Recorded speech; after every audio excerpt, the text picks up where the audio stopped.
of attacks. Bishop Andrew Nkea is the Bishop of Mamfe, the area where these killings are taking place.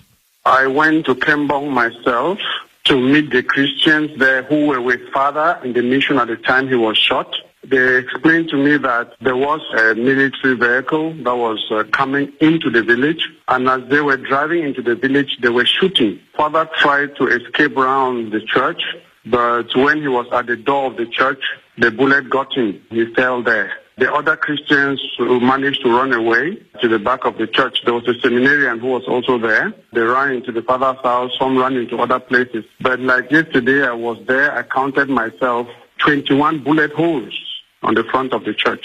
So were the soldiers actually shooting into the church? Yes, they were actually shooting into the church. If you go to the place like I did yesterday, you actually see some of the bullets that passed through the window and cracked the wall next to the altar. So what was happening inside the church? Were people sheltering there? What was going on? No, there was nothing going on in the church. It was around 3 o'clock in the afternoon. There were just a few Christians with the catechists who were cleaning the church.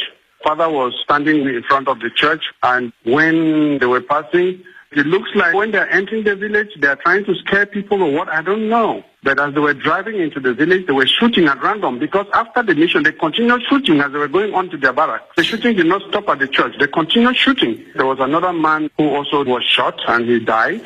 It's quite shocking that they would be shooting into a church or at a church. Has this happened before? It has happened in other places. I mean, the seminarian who died in Bamenda was shot in front of the church. So has there been any official reaction to this? Is anybody going to be charged with the killing of Father Cosmas and the other person that died as well? Just that you are talking from a distance, we are seeing deaths every day. Nobody is being charged. We will make some noise about this, but in the end, what will come out of it? So tell us about Father Cosmas and the community there. Yes, Father Cosmas was a young priest ordained last year, 2017. He is from Kenya, from the Diocese of Kisii. He is a missionary of St. Joseph. And Cosmas was one of the young Mihil missionaries who came out to this country. He was ordained on the 26th of March. In April, he was appointed to Mamfe. He's literally just come and he's just starting out his life as a priest amongst the people of Mamfe. He's just starting his life as a priest in the diocese. This must be very demoralizing for people there. Very demoralizing, not only for the people, but also for the young priests I have around. Because as we are speaking, I have closed down 15 parishes. I'm not joking. I've closed down 15 parishes because of the insecurity. All the people have abandoned, they have run away. So it's a very difficult situation for all of us and for the people who are gathered around Father Cosmas. Actually, Father Cosmas is working with Father Vuni, who is the parish priest. Father Vuni is a Ugandan missionary also. Both of them are Mihil, but Vuni is on leave. So Cosmas was alone in the parish at this time, running the place. So is somebody going to come and replace him?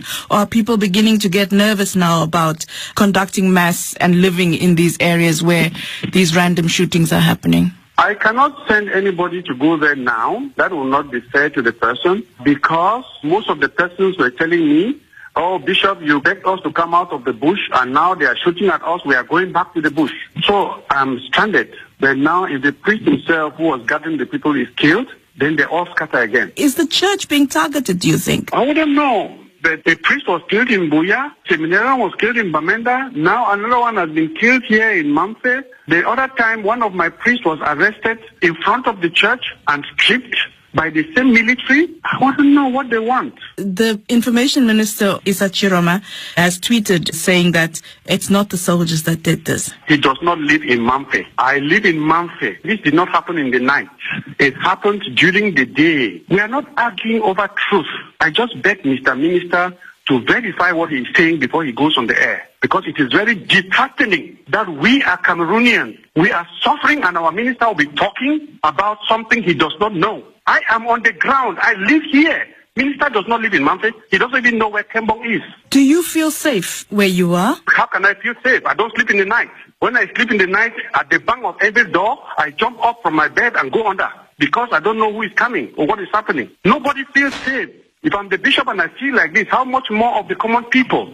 But I cannot abandon the simple, innocent people who are just living their lives in their villages. I have to be with them. They are Cameroonians who love their country. They just want to live in peace, but they are not safe. That's Bishop Andrew Nkea, Bishop of Mamfe. A new video is being circulated of attacks